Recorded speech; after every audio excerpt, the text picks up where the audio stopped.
Hey, Joe here. Let's talk about the passive EQ on the Presonus StudioLive Series 3 mixer.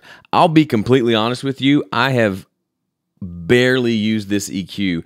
It's based on like a Pultec style EQ, and it just works differently, and I haven't put in a lot of time of figuring out the best places where this makes sense, but I wanted you to know that it's there. I would be remiss to not talk about it just a little bit. So here's the EQ and what it looks like. If you're familiar with Pultecs, this looks a lot like those.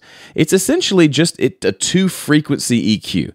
So if the first EQ is standard 4-band EQ, this one's a lot more simple in that it's really only 2 bands. You've got a low frequency and a high frequency with set frequencies adjustable there. There's a bandwidth control how wide or sharp the EQ is behaving, and then you've got boost and attenuation knobs on both channels.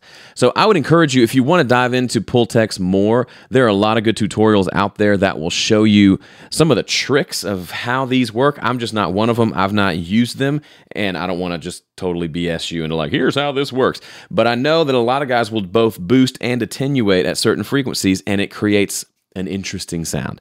So go Google how to use Pultecs on YouTube, go find some videos, but you do have that available here, and it's neat to have that option. I'm going to dive into it over the coming months as I get more familiar with the Fat channel, and I'll probably shoot a video and report back to you my findings. But it's neat to have that there, and it gives me an excuse to play around with it.